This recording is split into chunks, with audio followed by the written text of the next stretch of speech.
আচ্ছা সালমা, 5 নম্বর ফাইলটা তুমি রেডি করেছো? স্যার, কাজটা একটু আগে শুরু করেছি, এখনো ক্লিয়ার করতে পারিনি। এ তুমি কি বলছো? আমি বলিনি কাজটা আমার আর্জেন্ট? স্যার, আমাকে একটু সময় দেন, হয়ে যাবে। উফ, তোমরা কখন যে কি করো না। ঠিক আছে, হাত চালিয়ে করো।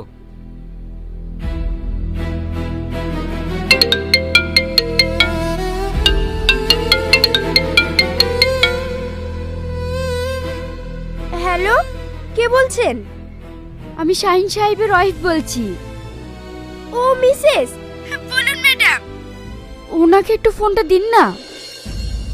সরি ম্যাডাম, কিছু মনে করবেন না, উনি এখন কাজে ব্যস্ত তো, এই মুহূর্তে ওনাকে ফোনটা দেওয়া যাবে না। কে বলছেন আপনি? আমি ওনার পার্সোনাল অ্যাসিস্ট্যান্ট, কিছু বলার থাকলে আপনি আমাকে বলতে পারেন। Personal assistant? ওই জন্য শাহিন আমার সাথে এমন করে।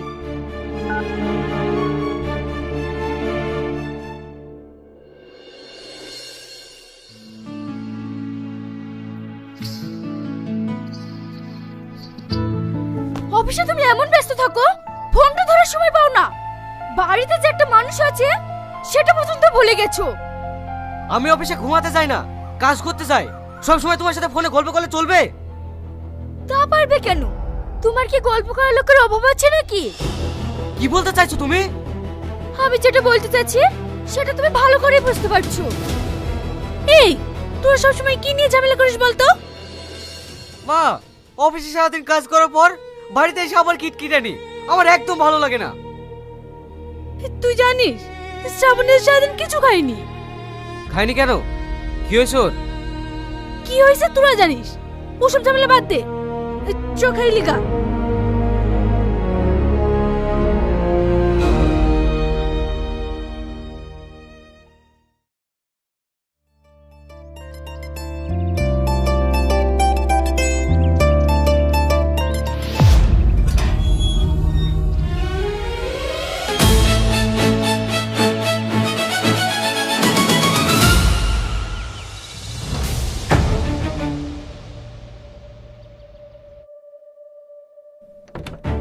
স্যার, আসবো? এসো। স্যার, ম্যাডামকে বিশু ডাক্তারের বাড়িতে ঢুকতে দেখলাম। বিশু ডাক্তারের বাড়ি? ঠিক আছে, তুমি কাজ করো, আমি আসছি।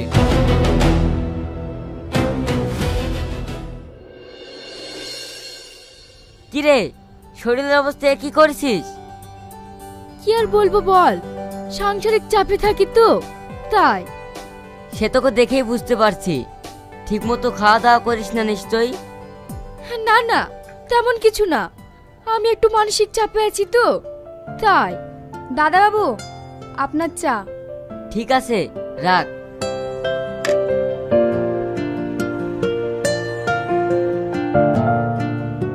কিরে, চা খা। হ্যাঁ হ্যাঁ, খাচ্ছি।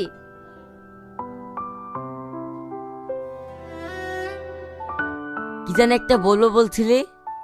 জানিস বিশু, শাহিন আর আগের মতন নেই, একদম বদলে গেছে। আমার মনে হয় ওর অফিসে কোনো একটা মেয়ের সাথে সম্পর্ক আছে। ধুর, এসব তুই ভুল ভাবছিস। শাইন এরকম ছেলেই না। তুই জানিস না, শাইন তোকে ভীষণ ভালোবাসে। খবরদার তুই এসব নিয়ে মন খারাপ করবি না। কতদিন এভাবে মন খুলে হাসিনি। আজ থেকে তুই এভাবেই হাসবি। হাসলে তোকে কত সুন্দর দেখায় জানিস? বাহ, এটা বুঝি তোমার শান্তির জায়গা? তুমি কি বলছো? আমি একটু মানসিক চাপে ভেঙে পড়েছিলাম, তাই বিশুর সাথে একটু পরামর্শ করতে এসেছিলে, সেটা তুমি আমার সঙ্গে করতে পারতে। তুমি কখনো বুঝতে চাও না আমি কি চাই।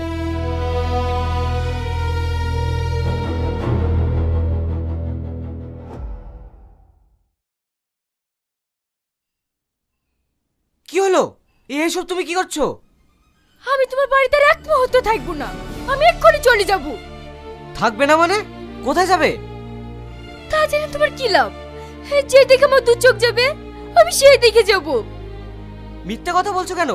যাওয়ার জায়গা তো তোমার তৈরি হয়ে গেছে। যাওয়ার জায়গা আমার হয়নি, হয়েছে তোমার। কি আজে বাজে বলছো?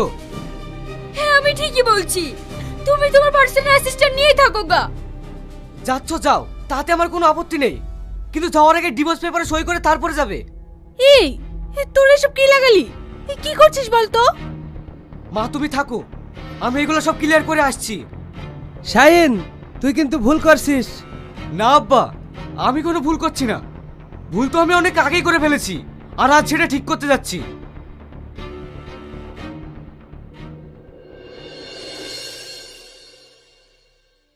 আপনার আরেকবার ভেবে দেখতে পারেন এই সম্পর্কটাকে বাঁচানো যায় কিনা। সব শেষ হয়ে গেছে স্যার, আর ভাবার কিচ্ছু নেই। ভালোবাসা যেখানে থাকে সেখানে কোনো সন্দেহ থাকে না।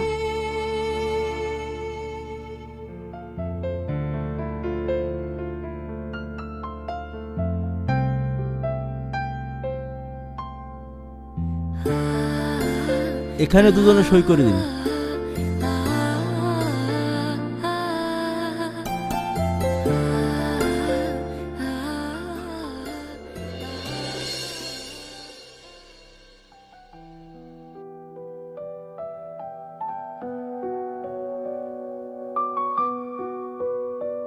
আইন অনুযায়ী আজ থেকে এই বিবাহ বিচ্ছেদ হয়ে গেল।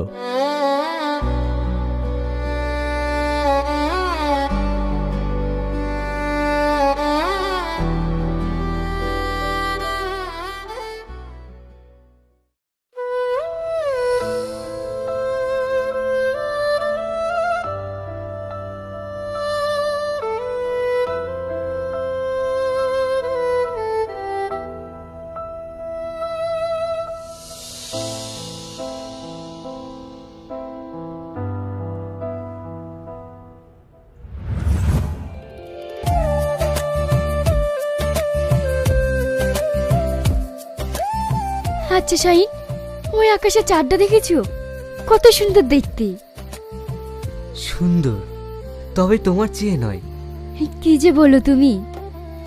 পারবে না ওই চাঁদের মতো আলো দিয়ে আমার ছোট্ট ঘরটাকে আলোকিত করতে? হ্যাঁ পারবো, খুব পারবো। আমার খুব ভয় হয় জানো। ভয়? কিসের ভয়? কোনো এক দমকা বাতাসে আমরা যদি আলাদা হয়ে যাই। না, পৃথিবীর কোনো শক্তি আমাদের দুজনকে আলাদা করতে পারবে না। দেখছো না তোমার হাতটা কেমন শক্ত করে ধরে আছি।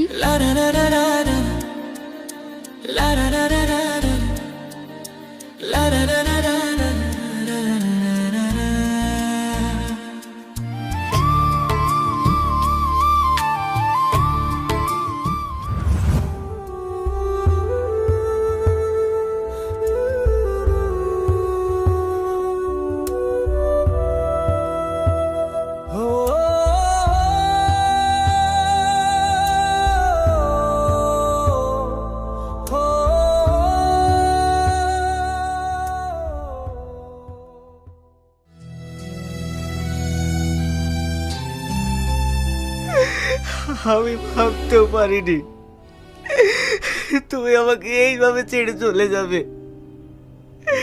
তুমি বলেছিলে ভালোবাসা মানে একে অপরকে বুঝতে পারা।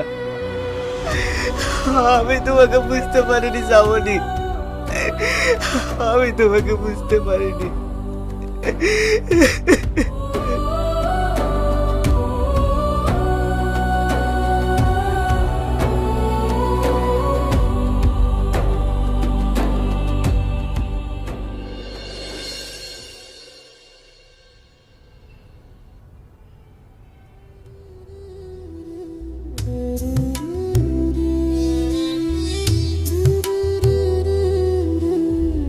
ভালোবাসা থেকে আমরা হারিয়ে যাই না, আমরা শুধু চুপচাপ হারিয়ে যাই নিজের অজান্তে।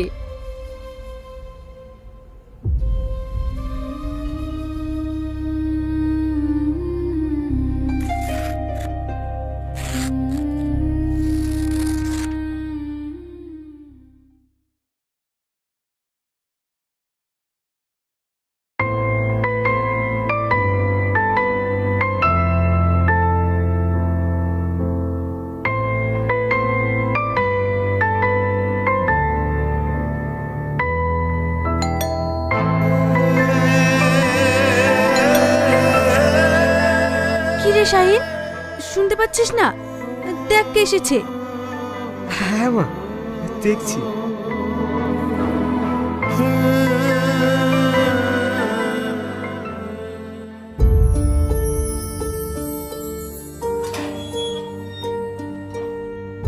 কিছু বলবেন? আপনার একটা চিঠি এসছে, এই নিন, আর এখানে একটা সই করে দিন।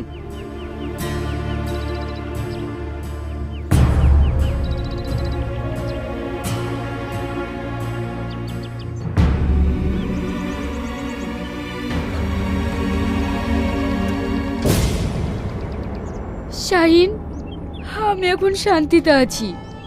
তোমার রাগের মধ্যেও আমি একসময় ভালোবাসা খুঁজে পেতাম।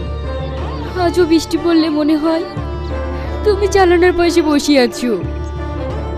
যদি কখনো আকাশের দিকে তাকাও তাহলে ভাববে আমি তোমার অপেক্ষায় আছি।